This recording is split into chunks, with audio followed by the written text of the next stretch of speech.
Drake's standing in hip hop has been shaky ever since Not Like Us dropped and lawsuits were filed. But can his latest persona save his brand and image? For some of his recent drops, Drake has dabbled into character development and world building. And after months of teases and cryptic messages, we were finally officially introduced to the Iceman. What's up, y'all? I'm Derek, the marketing point guard, and today I'm breaking down whether the Iceman is a strategic reset or another empty aesthetic from the boy. Let's get to the point. So after the pandemic, you kind of see Drake start to get into this character development with his albums in a more concerted way. The first one really being Certified Lover Boy. And that one had a strong visual aesthetic from his standpoint. You know, the heart outline and the hairline was huge, and a lot of people started copying that. It became kind of his signature look during that wave. And the expectation was that we get music that aligned with who Drake, claimed to be, the Certified Lover Boy, kind of harkening back to his introduction as Heartbreak Drake. It seemed like the perfect alignment and the right next step for him. And unfortunately, the music was kind of all over the place, even though we got this Certified Lover Boy rapper and standout moments like Pipe Down, which is honestly one of my top 10 favorite Drake songs. The rest of the album was kind of all over the place and scattered a little bit. And it was a little muddled by the Kanye West beef. We get songs like Knife Talk and No Friends in the Industry, which don't really match the Certified Lover Boy theme and aesthetic. So kind of 0 for 1 for Drake on kind of sticking to a theme with his characters.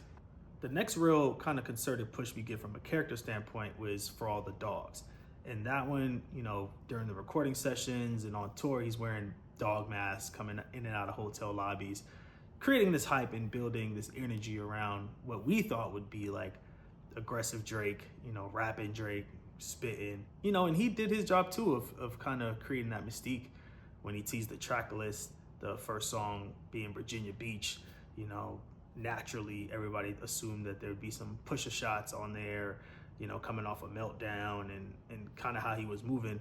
So for that to kind of not that we needed the beef, but just for that album to kind of also just be another Drake album, it kind of left you feeling like, hey, maybe he isn't kind of the character guy, and do his album titles actually mean anything? And that's never where you want to have the consumer. Just give us, if it's just going to be another Drake album, just give us that. Don't lie to us about what the themes or trick us with what the themes and the direction could be. So that brings us to his really his third major character now, the Iceman. He first started leaving breadcrumbs when he launched the 100 gigs Finsta account last summer, kind of post beef, and started releasing files and all this kind of random imagery and songs. And the people who were really tapped in and following Drake were able to kind of pick up on, hey, this might be the name of his next album. And so, Drake, obviously the Toronto, Canada vibes. His longtime LLC is called Frozen Moments. Him and Ice kind of go hand in hand. So this feels like sort of a natural progression and, kind of following obviously everything that went down last year and, all of his people turning on him in his eyes. He's kind of got this new cold demeanor. So Iceman kind of makes sense, but it's a name that doesn't really hold up to a lot of current scrutiny. Drake obviously decided to file paperwork against his label in the aftermath of the beef with Kendrick Lamar, and him alleging all of this emotional distress and damages. Do you really want to align yourself now with a moniker that is attached to a mob hitman? Is that where we're at? Also, the Marvel character Iceman is Bobby Drake, so you have doubling up on the name and likeness there. And there's other things about that character that I'm not sure that Drake wants to be aligned with at the moment. So there's that. And then the biggest red flag probably of them all is the current political climate in America, which is a huge core of Drake's fan base, and the ICE raids that are happening. Do you really want to be the Iceman as all of that stuff's coming on? It doesn't really pass the sniff test on just like a brand you want to stand behind. I'm sure the team, there's a lot of people involved in this. And so I would assume somebody has raised a bit of these concerns. So if he's willing to push forward through it, then obviously that's his call to make. But kind of developing a persona when these questions around that name is a choice to be sure. But like ultimately, when you are trying to generate awareness and excitement, like these characters can be very useful, and Drake knows that, and that's why he's doing this now, to kind of reposition himself and rebrand himself. But the true success of this will be in how he continues to frame that brand and keep it all intact. A persona without a purpose is just a playlist with a dress code. And, Drake has shown us that he can get a little scattered with his direction, but there's no denying that he knows how to make great records. So if he could be focused and kind of lean into this Iceman persona fully, even with all some of the red flags, like I think that would do wonders for him and in his brand and how he's able to sell that product. So one of the really interesting things about this rollout is how we receive the music. Drake has always kind of been a pioneer in these new technologies and new platforms, coming up at the tail end of the mixtape era, CD era. He was the pioneer of streaming. His landmark deal with Apple Music and, kind of going against the Tidal move was huge for the industry. We've seen the exclusive window models kind of kick off, and he had OVO Sound Radio where he would, premiere songs and leak records of his own and kind of just get that communal listening back. And that's something that, honestly, since we've kind of gone away from cable and radio play, has been missing in the culture of music. Is there's not a lot of communal moments. There's not a lot of artists that demand everyone's attention, whether you love them, whether you hate them, whether you're in between. It's hard to replicate that scale that we once used to have with shows like TRL or 106 in Park, or just like award shows, these things that everybody would watch. We're so much more segmented now in our consumption habits that these moments are rare, and they're exciting when somebody's able to captivate a large audience all at once. So Drake obviously had that with OVO Sound Radio, and now we're seeing him kind of leverage YouTube Live and YouTube streaming as his apparatus. I first started taking note of it last year during, obviously, the beef with Kendrick Lamar and how songs were released. And between the both of them, there was YouTube links and Instagram posts. That was kind of the competing platforms for the rollout. And so for now, Drake to double back this year, and as he's about to release his first solo project in a while, for him, he's using YouTube, and he did a stream there that went live, and everybody engaged in that way. So it's interesting on that front to see the different sort of platforms people are using to get the word out. We saw Drake